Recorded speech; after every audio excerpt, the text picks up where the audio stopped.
The dangerous white stallion stood unnaturally still in stall 17, muscles coiled beneath a coat that gleamed like polished bone under the harsh lights of Westfield Auction House. Blood, not his own, dried in dark patches across his flanks, telling a silent story that made handlers step back with instinctive dread. His presence felt wrong somehow, like a predator among prey, his name appearing on the auction roster without warning or explanation. The ghostly horse's eyes held something beyond animal awareness, calculation, knowledge, purpose, as if he had come not to be sold, but to settle an account long overdue. The prestigious Westfield Horse Auction normally hummed with the familiar sounds of wealth and ambition, polished boots clicking against concrete floors, and hushed negotiations floating between potential buyers. But tonight conversations faltered and died whenever anyone passed stall 17. The stallion's stillness broke only when Marcus Reynolds, head auctioneer for 15 years, approached to add the mandatory auction tag. The horse's ears flattened against his skull, nostrils flaring as he transformed from statue to coiled spring in an instant, making Marcus step back involuntarily, clipboard clutched against his chest like a shield. Marcus frowned at the hastily completed paperwork that had arrived with the horse. No breeding history, no performance record, no evidence of previous ownership beyond a scrawled signature and a substantial cash deposit, ensuring the animal's place in tonight's event. The stallion's paperwork identified him simply as Lot 44, but stable hands had already begun calling him other names in whispered tones. Ghost, Phantom, the White Devil. Experienced handlers, who had worked with thousands of thoroughbreds, found themselves making excuses not to approach stall 17. Those who did reported the same unsettling experience. The stallion neither welcomed nor rejected human contact, but simply watched with eyes that reflected something that made their skin crawl with primitive warning. In the shadows of his stall, the copper scent of blood made stomachs tighten with instinctive dread. Not his blood, the examining veterinarian would later insist. The horse bore no wounds. The blood had come from elsewhere, carried on his coat like a message waiting to be delivered. As the hour approached to bring Lot 44 into the auction ring, Marcus felt a strange weight settle in his chest. The white stallion was scheduled last, as if the universe itself had arranged for this confrontation to serve as the night's finale. Something terrible was coming. Marcus knew it with certainty that transcended logic, as if reading it in the eyes of the white ghost who waited with unnatural patience for his moment to finally arrive.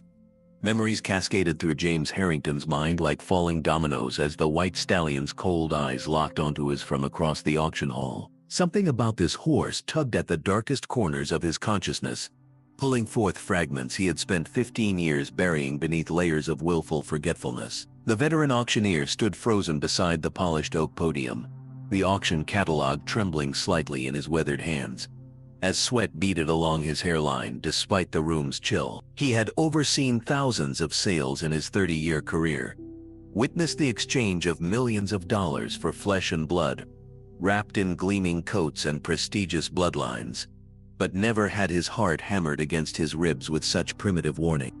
The stallion shifted in his temporary holding area, muscles rippling beneath his ghostly coat, revealing a jagged scar that curved along his left shoulder.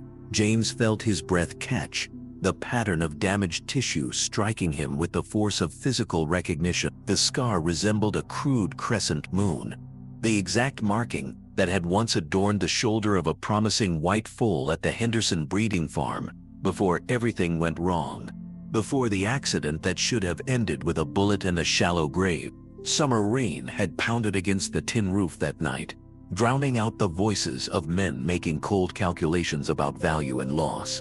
James had stood in the shadowed corner of the stable, invisible to the powerful men who spoke of destroying an investment that no longer promised returns. The white foal, barely 8 months old, had shattered his leg during a training session pushed too hard too fast.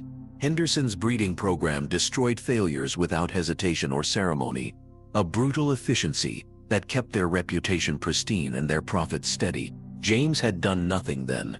The envelope of cash that appeared in his coat pocket the next morning had purchased his silence, and later, the down payment on his first house. The justifications came easily. He wasn't responsible for Henderson's methods, was merely a witness, not a participant. But in the 15 years since, his dreams had occasionally filled with white coats and accusing eyes, with the memory of a nameless foal condemned for the crime of human impatience. Now staring at the blood-flecked stallion watching him with uncanny stillness, James felt the weight of recognition settle in his gut like cold lead. The crescent scar, the intelligent eyes that seemed to hold both memory and purpose.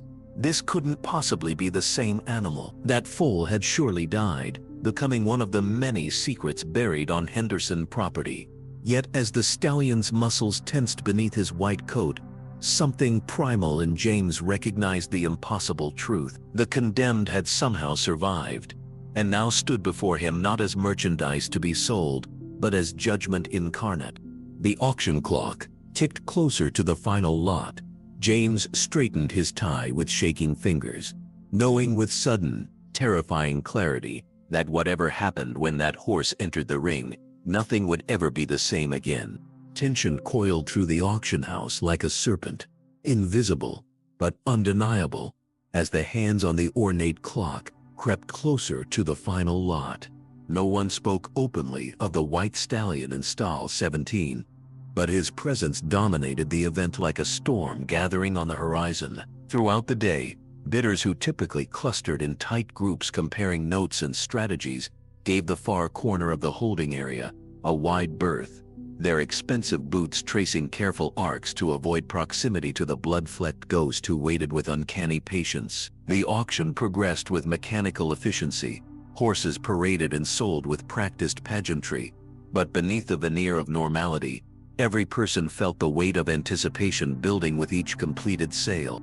Ryan Miller, the youngest stable hand at Westfield, watched the horse with a mixture of fascination and dread that kept pulling him back to stall 17.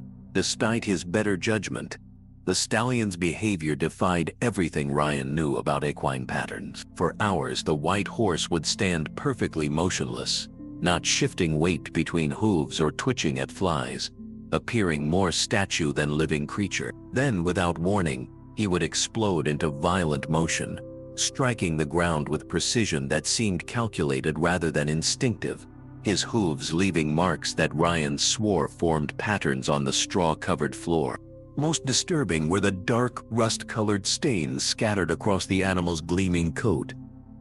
Ryan had attempted to brush them away during morning preparations, but the stains remained fixed to the white hair as if painted there deliberately. The stallion had allowed the grooming without reaction, neither welcoming the attention nor rejecting it, his dark eyes following Ryan's movements with an awareness that felt almost human. When Ryan's brush had passed over the crescent-shaped scar on the horse's shoulder, the stallion had shifted slightly, turning to fix Ryan with a stare of such focused intensity that the young man had backed away, brush still clutched in his trembling hand. By late afternoon, whispers circulated among the staff.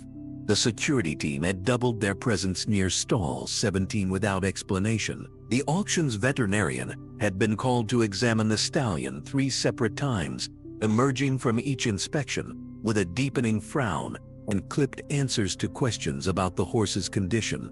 The blood wasn't his, the vet insisted. The horse carried no fresh wounds, showed no signs of distress or illness. The vet's clinical assessment did nothing to ease the crawling dread that had settled over the auction house.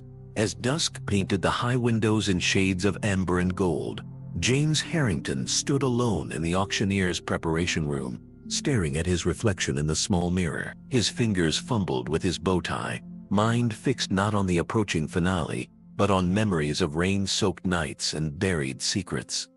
Outside his door, the auction coordinator confirmed that Lot 44 would indeed close the evening's event. The White Ghost would be the final horse presented, the last to enter the ring where James had built his reputation over 3 decades. As lightning split the darkening sky outside, James Harrington knew with bone-deep certainty that 15 years of comfortable denial were about to meet their reckoning.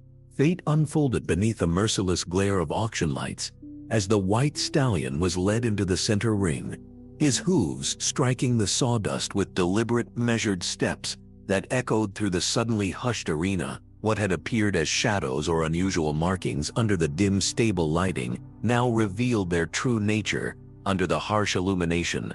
Dried blood covered significant portions of the animal's coat, dark crimson splashes against pristine white, like accusations painted in violence. The crowd's polite murmurs died, replaced by a tense silence broken only by sharp intakes of breath as understanding rippled through the assembled buyers. This was no ordinary thoroughbred, no simple commodity to be assessed and purchased. The stallion moved with unnatural precision, each step placed with purpose, his eyes scanning the gallery until they locked onto James Harrington's face with recognition that defied explanation. James felt the weight of 300 stares as he approached the microphone stand at the ring's center, protocol forcing his body forward while instinct screamed for retreat. 15 years of building a reputation meant following procedure regardless of personal dread. His hand trembled slightly as he adjusted the microphone, clearing his throat to announce Lot 44, the evening's final offering. The auction catalog provided no history, no pedigree, no training record, just a blank space where a life story should have been. James glanced at the white stallion, at the crescent scar that now seemed to burn like a brand on the animal's shoulder, and fought against the tide of memory threatening to drown him. The first words had barely left James's lips, his practiced auctioneer's cadence echoing through the sound system. When the transformation occurred, the stallion's measured calm vanished, as if a switch had been flipped, replaced by explosive movement that sent handlers scrambling backward in panic. Powerful muscles bunched beneath the blood-spattered coat as the horse reared upward, front hooves pawing at the air with terrifying precision. His eyes never left James's face, even as chaos erupted around them. Eyes that held not just animal rage but comprehension, purpose, a terrible knowing that transcended species. Security personnel rushed forward as screams erupted from the gallery. Women clutching designer purses pressed against the exits, while men in tailored suits scrambled over seats. The stallion's focus remained unbroken, his movements driving James backward against the auction podium, with tactical intent rather than blind fury. Each strike of hoof against air came incrementally closer to the auctioneer's body, forcing James to retreat step by precise step. Blood spatters from the horse's coat, flung outward with each movement, marking James's pristine white shirt with flecks of crimson, connecting them through the stains of shared history. As James pressed himself against the wooden barrier, heart hammering against his ribs, time seemed to slow. The stallion's front hooves crashed down inches from his feet, close enough that James felt the rush of air against his face. In that suspended moment, looking up into those knowing eyes framed by a blood-spattered white face, James Harrington recognized not just the horse he had once condemned to death, but the weight of his own complicity returned to exact its price. The reckoning he had avoided for 15 years had found him at last, wearing a coat of white and crimson, carrying the evidence of buried crimes against its very skin. Chaos exploded across the auction ring as the white stallion unleashed 15 years of contained fury, his massive body transforming from statuesque stillness into a weapon of precise vengeance. His front hooves slashed through the air with terrifying accuracy, each strike missing James Harrington's face by mere inches, not random flailing, but calculated intimidation that spoke of intelligence beyond animal instinct. The blood-spattered coat caught the harsh overhead lights, turning each movement into a grotesque dance of crimson and white, each motion flinging more dried blood into the air, like physical manifestations of long-buried secrets. The horse's eyes never wavered from James's face, holding him in a gaze that transcended species, not blind rage but focused retribution, as if every moment since that rain-soaked night had been building to this confrontation. The crowded auction house dissolved into primal panic, the carefully maintained veneer of sophistication shattering as buyers scrambled over each other toward exits. Women in expensive dresses abandoned designer purses in their flight, while men in tailored suits shouted contradictory commands that went unheeded. Security personnel rushed forward with catch poles and restraints, their movements hesitant and ineffective against the tactical precision of the stallion's attack. The horse seemed to anticipate their approaches, shifting his massive body to block their advances while maintaining his relentless focus on James. Most terrifying was the methodical nature of the attack. The stallion wasn't trying to kill, but to corner, to expose. Each precisely calculated movement hurted James exactly where the horse wanted him, backing him against the auction stand, where 15 years earlier James had sold horses without questioning their origins or fates. There was justice in this positioning, a symmetry that made James's heart pound with recognition even through his fear. The horse remembered, impossible, but undeniable. With each powerful strike, the stallion drove James further back against the auction ring fence, the wooden barrier creaking ominously as the auctioneer pressed against it. Nowhere left to retreat. The microphone lay forgotten on the sawdust floor, feedback screeching through speakers as chaos reigned. Blood from the horse's coat now marked James in a dozen places. Crimson accusations splattered across his white shirt and pale face, connecting them through stains that mirrored older, deeper guilt. Security finally managed to position themselves between James and the stallion, 3 men forming a human barrier with electric prods extended.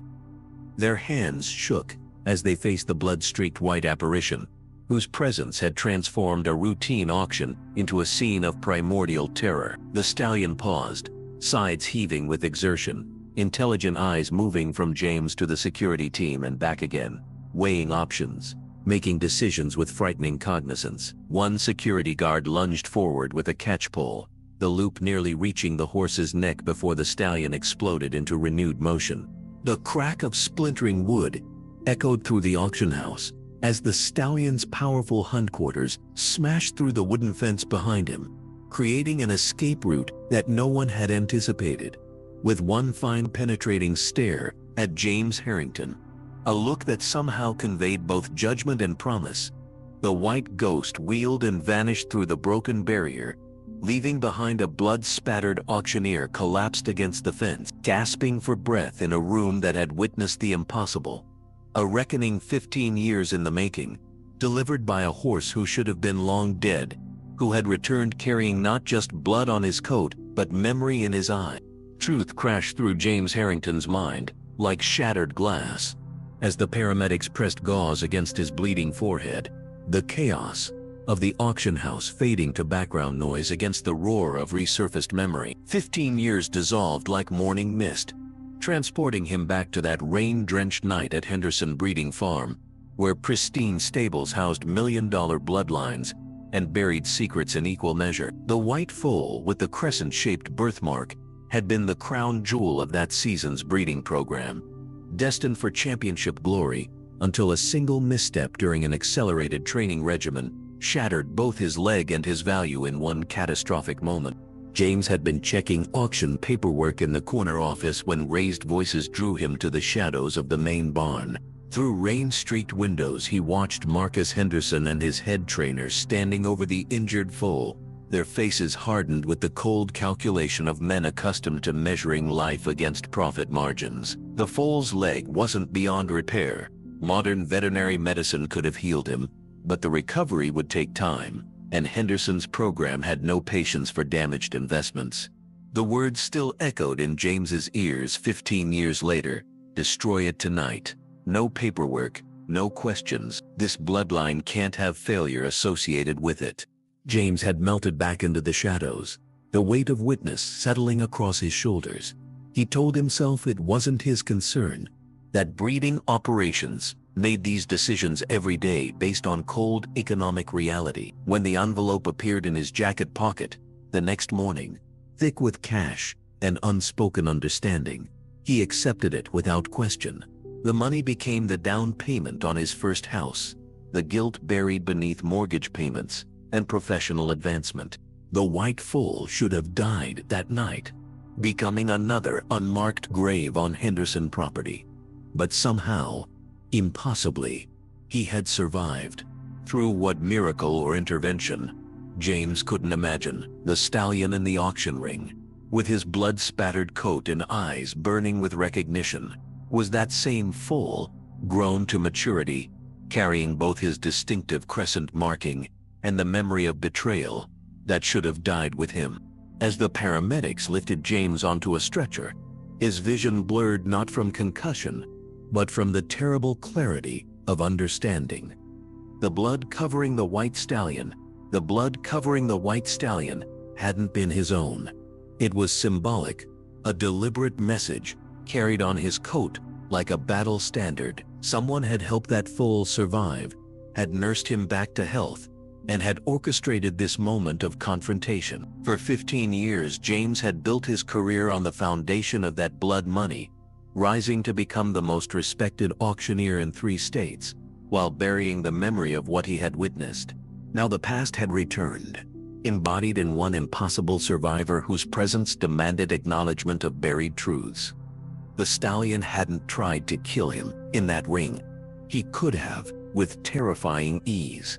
Instead, he had forced confrontation, recognition, exposure. As the ambulance doors closed, James Harrington understood with bone-deep certainty that his reckoning had only begun. The white ghost had escaped into the night, but he wouldn't disappear again until justice had been served. Secrets buried beneath years of silence began to surface like bodies rising from a forgotten grave as news of the blood-covered white stallion spread beyond the auction house walls. The prestigious Westfield auction remained shuttered behind crime scene tape, its polished oak doors locked against the curious public while investigators photographed shattered fencing and collected dried blood flakes from the sawdust floor.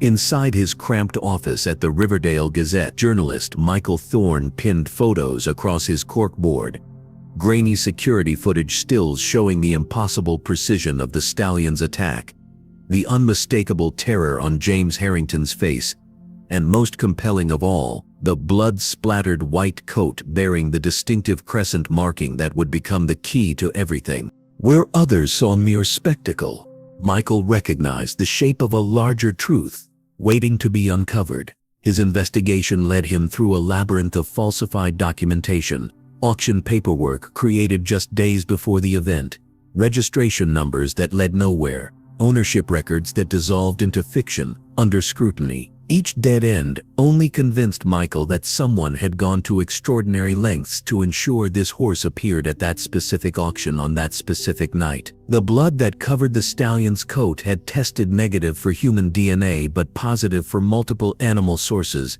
deliberately applied rather than acquired through injury. The breakthrough came buried in transport records. A delivery signature for Lot 44, traced back to a remote rescue operation called Last Chance Farm, nestled in the foothills 3 counties away. Michael's tires kicked up dust clouds as he navigated the winding dirt road, leading to the isolated sanctuary, where damaged horses found refuge from human cruelty. The proprietor, Eleanor Wells, recognized the white stallion immediately from the newspaper photos, her weathered face settling into lines of grim recognition rather than surprise. She led Michael to a small office where she pulled a worn file from her records. 8 years ago, the stallion had appeared at her gates before dawn, barely alive, emaciated, his damaged leg improperly healed and twisted beneath him. Around his neck hung a waterproof pouch containing nothing but a handwritten note bearing a single word, witness. No explanation, no history, only that cryptic designation. Eleanor had named him Ghost for his pale coat and the haunted look in his eyes, nursing him back to health over years of patient rehabilitation. The horse had always shown unusual intelligence, watching humans with disconcerting awareness, responding to cues that hadn't been given. Most disturbing was what Eleanor revealed last. 3 months ago, Ghost had been purchased by a stranger who paid in cash and asked detailed questions about the horse's temperament around crowds. The buyer had specifically inquired whether Ghost showed aggression toward humans, seeming pleased rather than concerned when told the stallion remained wary, but controlled around people. Eleanor had assumed Ghost was bound for a private sanctuary, never imagining he would appear blood-covered in an auction ring, targeting one specific man with such focused intent. As Michael placed the photographs of James Harrington beside images of the white stallion's distinctive crescent marking, the shape of conspiracy began to emerge from the shadows.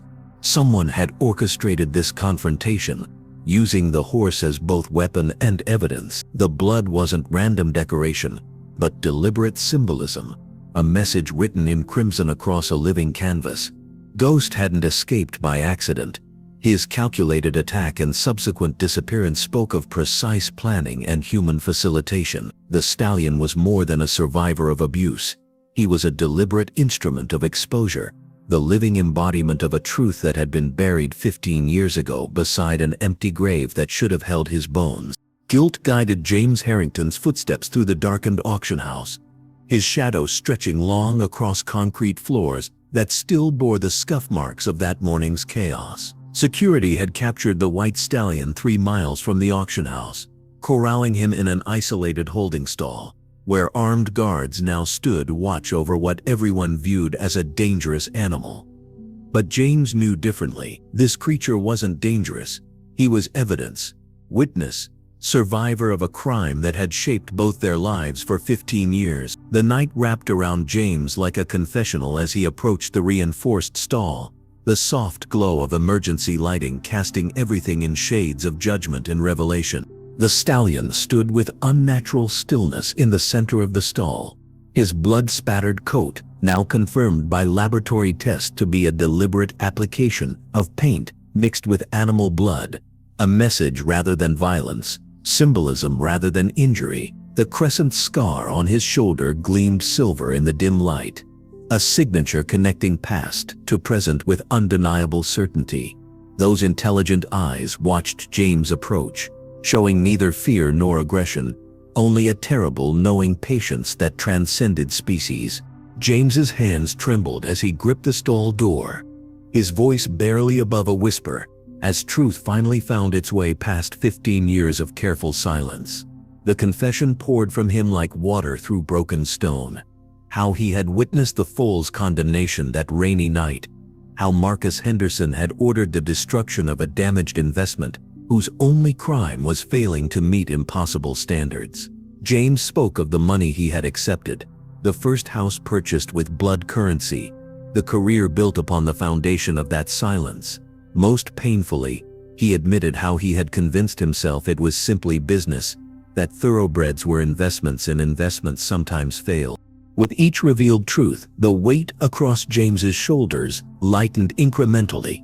The stallion, Ghost, as the journalist's investigation had named him, remained motionless, ears pitched forward in unmistakable attention. When James described the night of supposed execution, the horse's muscles tensed beneath his painted coat, a tremor of memory passing through his powerful frame. When James spoke of the crescent birthmark, Ghost shifted slightly, turning to display the distinctive marking as if acknowledging his own identity.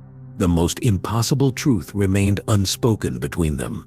How this foal had survived a death sentence, who had rescued him and preserved him as living evidence of that night's attempted crime. Someone had orchestrated this confrontation with terrible precision, ensuring Ghost would face James in that auction ring, ensuring the truth would finally surface after 15 years of comfortable burial. The stallion seemed to understand each word, each confession, his gaze never wavering from James's face as the auctioneer emptied himself of long-carried secrets.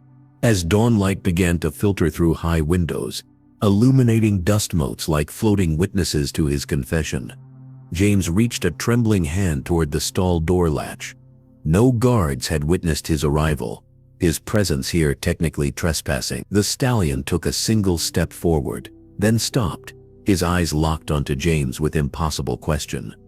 In that suspended moment between night and morning, between confession and action, James Harrington made the first truly courageous decision of his life. With steady fingers, he lifted the latch that separated perpetrator from survivor, opening the way for whatever justice 15 years of silence had earned. Justice unearthed secrets long buried beneath the manicured grounds of Henderson Breeding Farm. As James Harrington led police to shallow graves scattered across the property's northern pasture, the morning sun cast long shadows across freshly disturbed earth. where forensic teams carefully excavated the remains of over 20 thoroughbreds, each one an investment failure, systematically destroyed and hidden when they no longer promised profitable returns. The crescent moon marking on Ghost's shoulder had been the key that unlocked everything, a genetic signature appearing in several recovered remains that proved Henderson's breeding program had been systematically eliminating horses from the same bloodline whenever they developed issues, falsifying insurance claims and destroying evidence of their existence. Ghost stood at the sanctuary fence line watching the excavation process, his white coat now cleansed of the symbolic blood that had so terrified the auction crowd. Beside him stood Eleanor Wells, the rescue worker who had discovered the severely injured foal 15 years earlier when her night patrol along remote backroads led her to what appeared to be a bundle of white rags in a roadside ditch. The man tasked with destroying the foal had apparently lacked the stomach for execution, instead abandoning the injured animal miles from the farm, perhaps hoping nature would complete what he couldn't bring himself to do. In the years that followed, Eleanor had nursed Ghost back to health, recognizing in his intelligent eyes a purpose that transcended mere survival. The paint and animal blood had been her final desperate message, a symbolic representation of all the horses that hadn't survived Henderson's cold calculations. She had orchestrated the auction confrontation through careful planning and falsified documents, ensuring Ghost would face James Harrington in that ring, forcing acknowledgement of a truth 15 years buried. The equestrian community reeled as charges were filed against Marcus Henderson, whose breeding empire collapsed overnight, as insurance investigators uncovered decades of fraud. James Harrington testified against his former employer, his own career ending, but his conscience finally beginning to heal. In an unexpected final act, James liquidated his savings and assets, purchasing not just Ghost, but the adjoining property to Eleanor's sanctuary. The Ghost Witness Foundation opened 6 months later, dedicated to rehabilitating abused and discarded thoroughbreds, with Ghost himself as its living symbol. On quiet evenings, James would sometimes stand at the fence line, watching Ghost move freely across green pastures, the stallion's powerful body no longer carrying the weight of unspoken accusation. Their shared trauma had transformed into something healing and whole, not erasing the past, but redeeming it through a commitment to ensure no other horse would suffer the same fate. The crescent moon marking that had once designated Ghost for destruction now served as the sanctuary's emblem, appearing on signs that read simply, "Every life has value beyond its usefulness."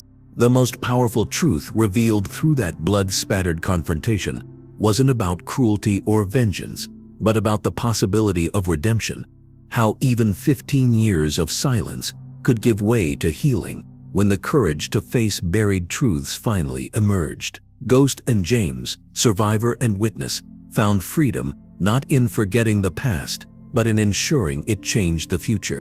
If this story touched your heart, please hit that like button and subscribe for more powerful stories of horses who changed lives and the humans who found redemption through them. Thank you for watching, and I'll see you in the next video.